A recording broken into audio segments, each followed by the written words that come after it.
so much, guys. Ay, magandang hapon po sa ating lahat.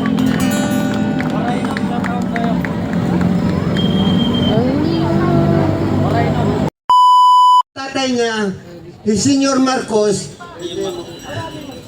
siya ang presidente noon. Ang speaker niya ay si Cocoy Romualdez na senyor na korupsyon. Super kawatan yan masyado noon hanggang ngayon. Ito naman, itong Marcos Jr. nagkandidatong kapresidente. Nagkasakit ako kasi mayroong kami papel naging papapirmahan sa Quiapo balik-balik. King computer, king padala kan Lisa Mandaraya. Ang tao bumuto ulit kay Mandarambong si Lisa. Ito si Bongbong Marcos. Bongbong, nakaupo ka na. Naputang ina yan na Romualdez naman Jr. Yan naman ang speaker. Speaker naman, kawatan ng putang ina yan. Alam mo, Marcos Romualdez, ang pira hindi madadala sa kamatayan.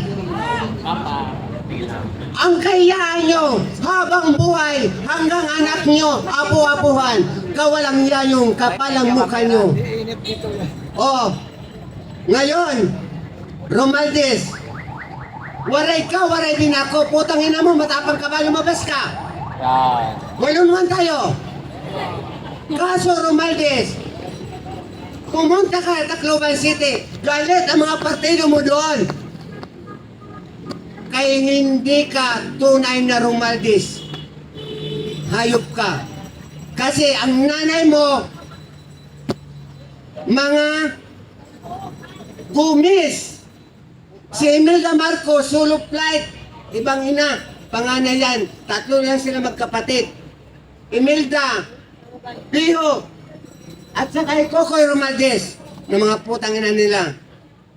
Ngayon, Bongbong Marcos, napunta kayo sa... Ano itong nasan ito?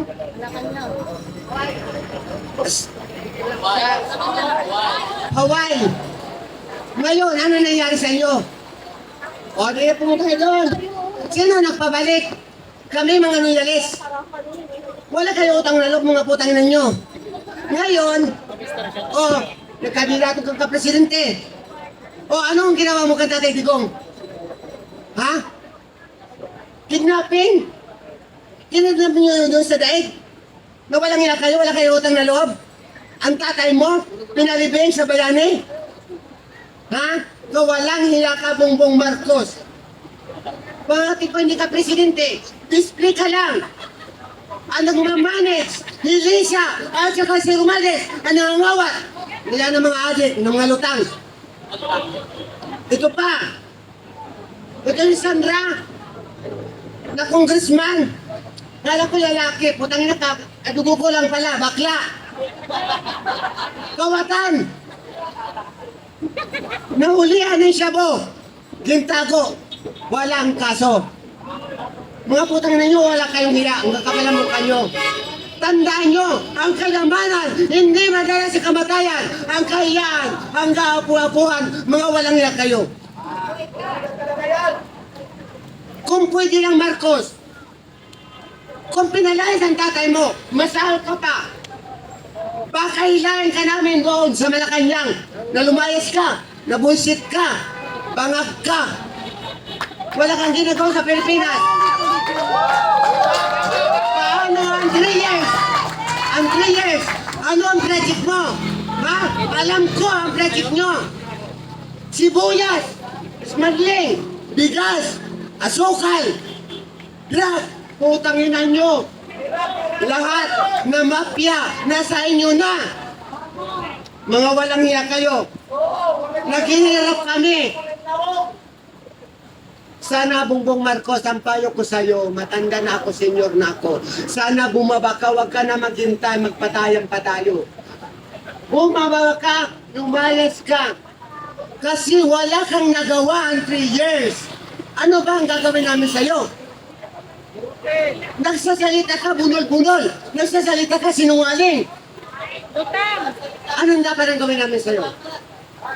Wala kang ngayon tapos na pinag-aralan eh. Nag-aamon ka ng mga attorney na nabili ng suka. Mayroon mga lisensya yan, ang kapal ang mukha mo. Ikaw wala ka nang linabas na lisensya. Na lisens na attorney. Totoo lang, Bongbong Marcos, kung pwede lang, Lisa, Romualdez, kayo ang nagmamanage sa Malacanang. Lumayas na kayo. Kayo ang nagpapaharap sa Pilipinas. Lisa, Marcos, Romualdez, kayong dalawa, mga makakapal ang mga mukha nyo. Ikaw, Lisa, attorney, teacher ka pa ng attorney ng law. Kung kinina mo, ano ang ginagamit mo pagka-attorney? Lisa, di mo alam? Ako, walang pinag-aralan. Mahigit ka pa na wala kang pinag-aralan. Nanginginig akong kagalit sa'yo. Kung pwede lang, bumaba ka, Marcos. Galit na galit ako sa'yo. Alam mo, Bongbong Marcos, ang binata ka pa, animal ka, nakisalayaw ka, inom doon, disco doon. Di ka nag-aaral. Nagalit ang tatay mo. Anong ginawa ng tatay mo sa nanay mo? Binato ng street. Ay, spoil kang animal ka. Walang hiya ka, wala kang utang na loob. Tandaan mo na bumalik ka sa Pilipinas. Kung hindi si Duterte, Presidente Duterte, wala kayong utang na loob. Naging takas nyo, dindokot nyo. Doon sa daig. Sa sunod, ang ginawa mo, baka mahigit pa sa'yo. Ay, salamat po sa inyong lahat. Okay, maraming salamat po, kapatid. Ngayon naman, pakinggan natin ang boses ng ating kasamahan na walang iba kung hindi si Kuya Dan Chan.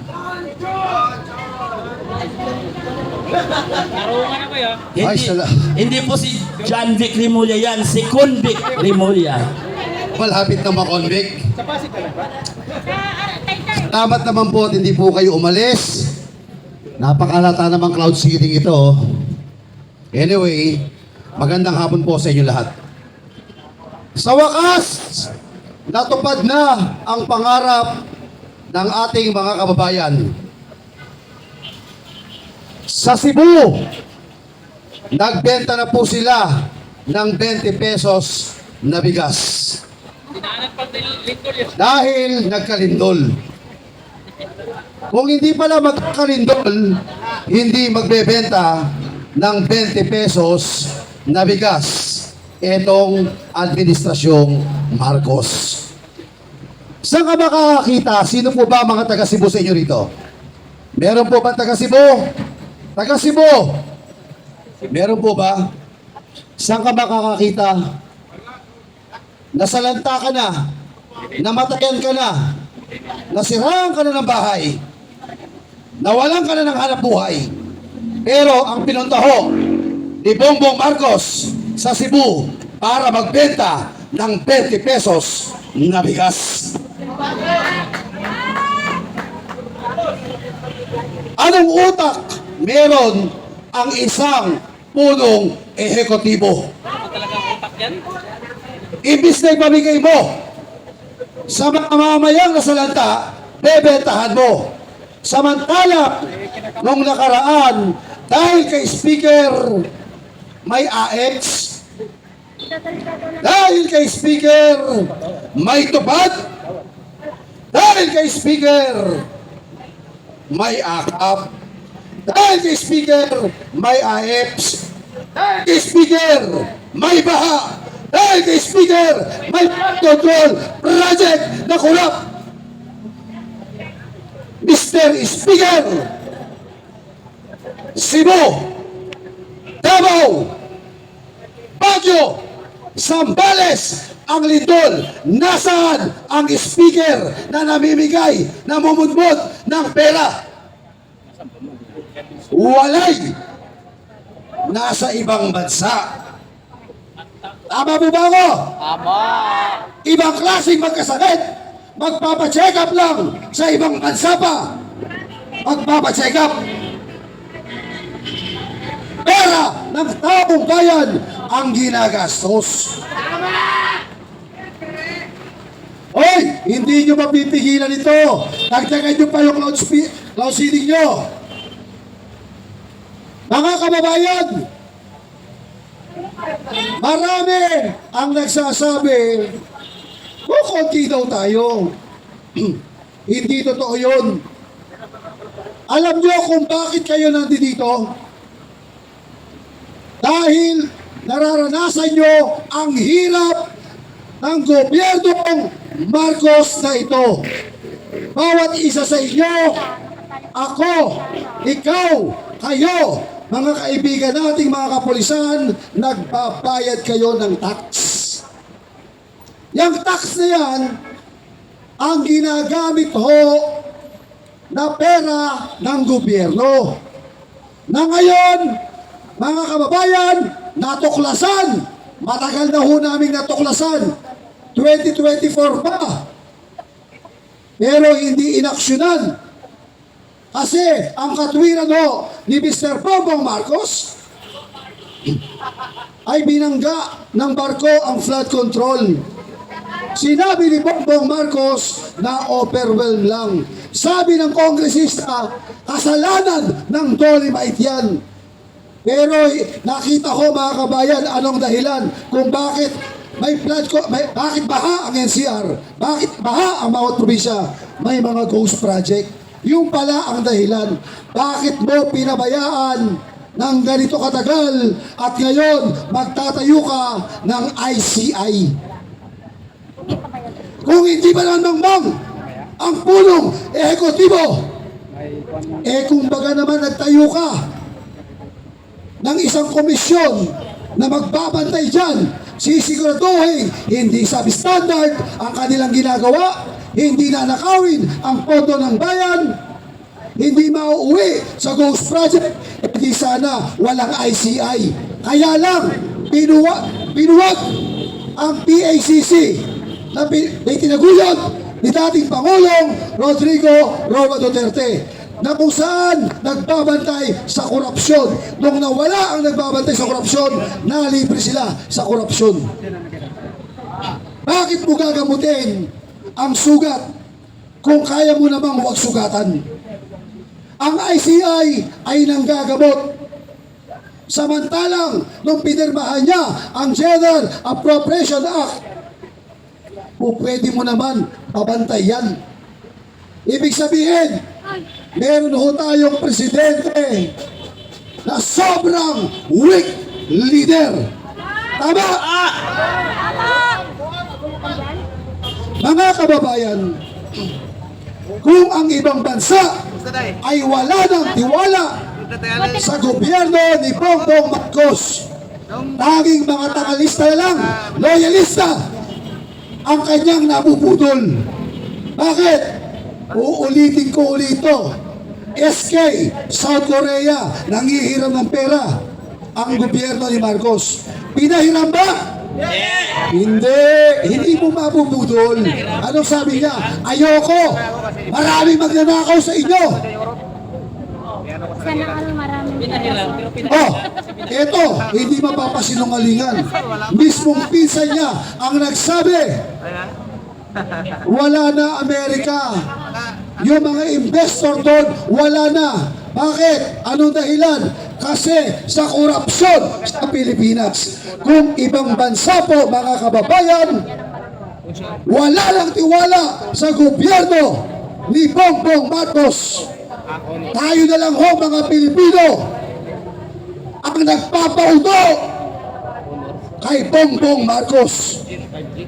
Kung yung mga kapitbahay nating bansa, wala nang tiwala sa kanya, bakit marami pa ho na mga Pilipino na ayaw sumama o di kaya mga keyboard warrior lamang ang tatapang pagdating po sa mga comment section? Tama mali?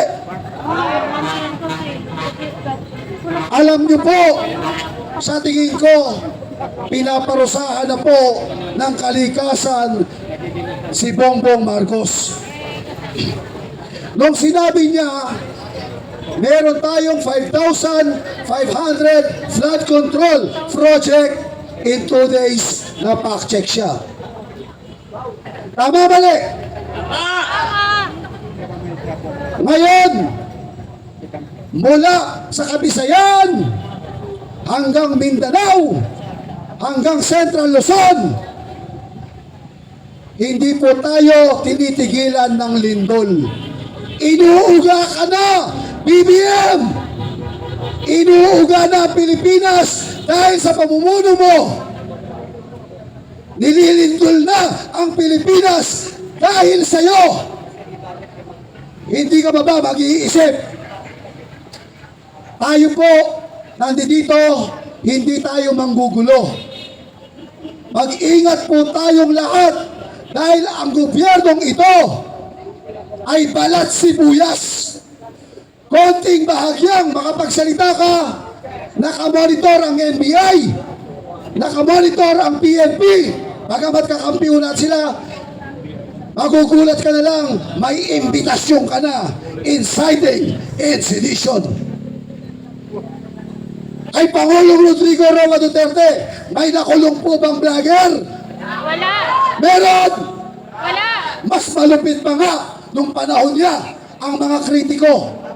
Yung mga nagrarally, pinapapasok niya, kinauusap niya. Ngayon, mga nagrarally, hinaharangan na ho. Hinaharangan. Imbis na kausapin ng leader, makipagpulong, anong ginagawa ho nila? Disperse. Di ba? Etong grupong ito, sa mga kapulisan, maraming salamat po sa mga nagbabantay. Ang grupong ito, hindi po ito manggugulo. Panawagan po ito, pangungonsensya, kung may konsensya, si Bongbong Marcos. Pasalamatan natin yan. Dahil yung mga kapulisan nandito, hindi po natin kalaban yan. Ang bantayan nila, yung manggugulo po sa atin dito, kamukha po sa ginawa po nila nung tayo ay nasa liwasan, pumunta sa Mindiola, hindi po natin kasama yan. Kaya mga kababayan, ang solusyon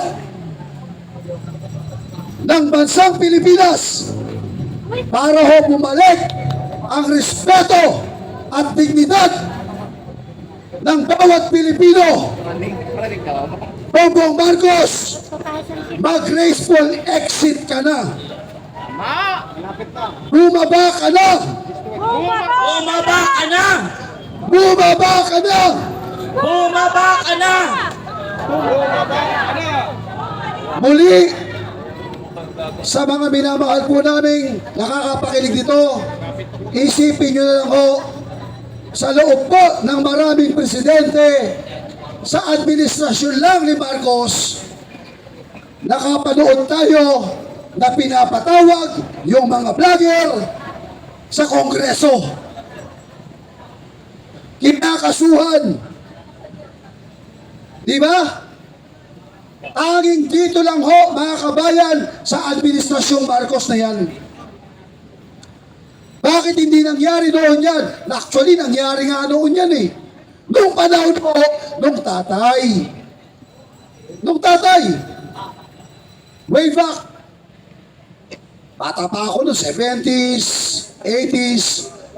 Lahat yan, kontrolado ang mainstream media. Di ba?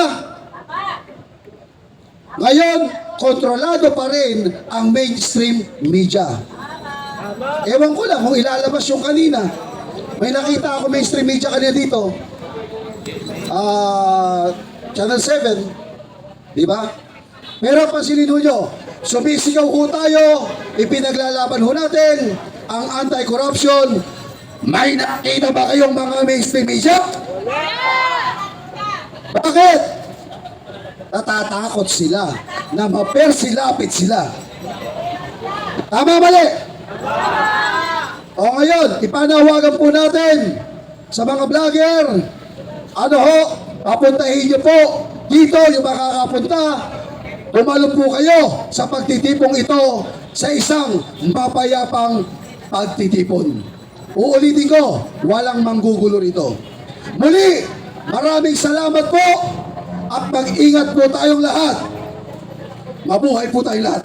Okay, maraming salamat po kapatid na Dan Chan. Ngayon ang susunod nating speaker ay walang iba kung hindi si Kuya Rene Mautaring ng Defenders of Nature. Pakinggan po natin. Wala ba tayong mga kamay dyan? Hello. Magandang hapon po sa ating lahat. Unang-una, nagpapasalamat ako sa pagpapaulak sa akin na makapaglahat ng aking nalalaman. At binabati ko kayo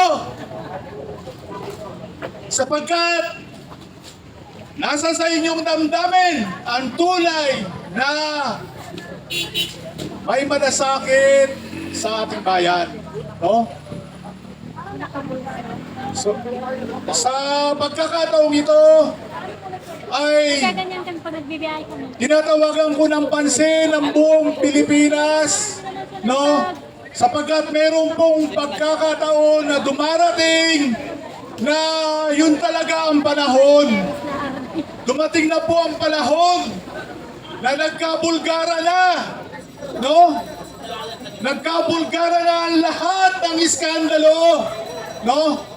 Subalit, nandyan ang makinarya ng mainstream media, no? Para hilutin ang laman ng ating utak na hindi tayo makapagdesisyon kung ano ang dapat sa bayan. Ano? Ang kalagayan ng Pilipinas ay sindikato, no? Ano ba itong si Bongbong Marcos na ito? Yes, ma'am, it's me. Nandito. Ano bang gagawin natin dito? Parehasin na lang natin ang laban. Ako po ay dating OFW, seaman. Bago kami matanggap sa trabaho, dadaan kami sa medical exam, psychiatric exam, drug exam, no? Tapos, meron kami takdang panahon na for observation. 3 buwan o 1 buwan. Ganon din po ang lahat ng mga empleyado. No? Meron po yan takdang panahon na ikaw ay tinanggap sa trabaho. Ikaw ay under observation. Ha? Yan po ang balidad. Yan po ang gawin natin sa lahat ng mga elected officials. Kay Bongbong Marcos, lumabang ka ng parehas. 3 taon. 3 taon ka dyan under observation. Lumabas na ang iskandalo. No? Na ikaw ay incompetent. Incompetent. No? Inulugbok ang ating bayan. No? 3 taon na yan. Dapat pa ba natin? No? Ang masasabi natin lahat, Bongbong Marcos, sisanti ka na! No, kami ang nag-employ sa'yo. No, hindi yung resign. Hindi mo karapatan na mag-resign dahil ikaw ay incompetent kang leader. No? Sumasalalay ka lang sa paghihilot ng mga mainstream media. Yan ba? Putang ina, kaya tayo, ang utak natin ay ano na. Pero yung Channel 1, Channel 5, ay lahat yan ay sinihilot.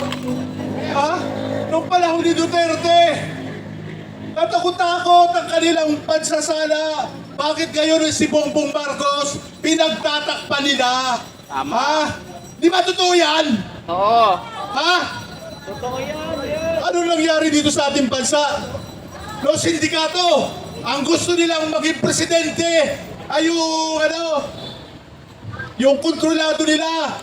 Dahil lahat ng nakapaligid dyan ay sindikato. Sila ang magtatamasa. ng ating bayan. No, kaya yan ang dapat nating wakasan. No, yung mga sindikato na yan.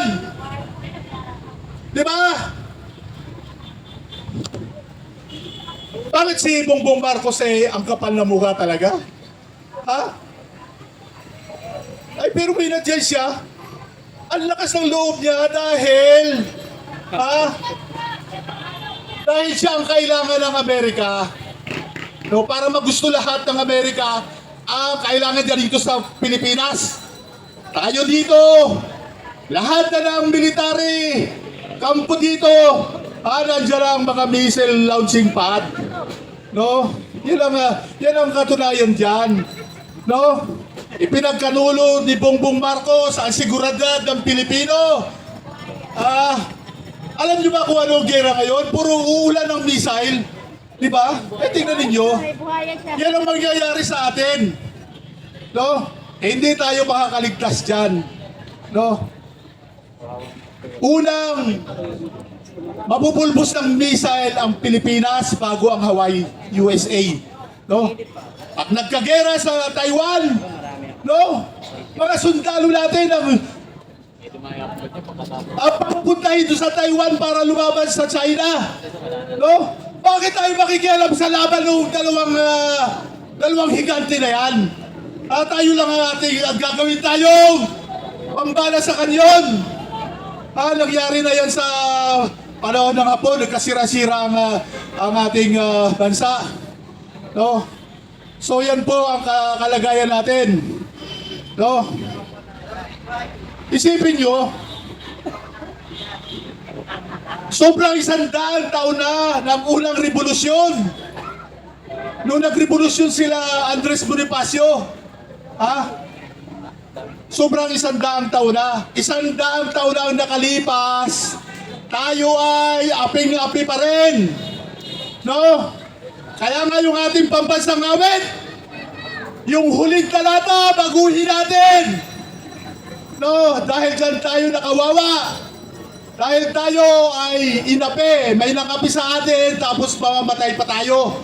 Nang tayo ay mamamatay ng puro api, sino ba ang nangaapi sa atin? Ang nangaapi natin sa atin, mga dayuhan. Noong nagkaroon ng revolusyon, ang nangyari, ang nangaapi sa atin, kapwa nating Pilipinong mga taksel. Di ba? Paano na lang ang mangyayari sa ating karangalan? Wala na tayong karangalan. Noong 1986, no, nagrevolusyon, hindi pa uso ang domestic helper. Hindi pa uso ang domestic helper noon. Ang mga nag-abroad noon, mga kontraktor sa Saudi. Before 1986, nung umupo ang Aquino administrasyon, napugrok lahat ng ating mga kayamanan, lahat ng mga government-owned companies ay bininta, pinaghati-hatian ng mga crony lahat nila. So walang nangyari. Walang nangyari. Hanggang sa makarating kay Noynoy Aquino. Pero mo, ang talamak na ang ating bansa, ang hirap patinuin. Subalit, nandyan ang kakayanan ni mahal natin Rodrigo Duterte na patino niya ang bansa sa 6 na taon. Subalit, ano nangyari? Nagutom ang mga sindikato. No? Kaya ayaw na ayaw nila sa Pangulong Duterte, ayaw nila ng Duterte brand of politics. No? Kaya ayaw nila ang Duterte brand of politics dahil gutom ang mga sindikato. 1 minute na lang. Salamat. So yan po. So yan ang masasabi ko. Bongbong Marcos, you're fired! No? Mabuti, mabait pa nga kayo dahil pinagre-resign nyo. Pero kung tutuusin, dapat talsikin na si Pai na yan. No? Tamo! Diba? Ay, sino ang gagawa niyan? Diba? Sino ang gagawa niyan? Nandiyan ang, ay lahat naman tayo Pilipino, miski pa sundalo, pulis, lahat tayo Pilipino. No? Isa lang alam natin ang ating kinabukasan. No? Lahat naman tayo nabubuhay. Hindi tayo pansarili lamang. Ipinapakanaan natin ang ating mga anak. No? So yun ang panawagan ko sa lahat ng mga namamaling landas. Dito kayo sumama sapagkat ito ang napaniwala ako na itong Duterte brand of politics, ito ang magpapatuwid sa ating bansa. Marami pong salamat. Okay, maraming salamat po kapatid na Rene. Okay.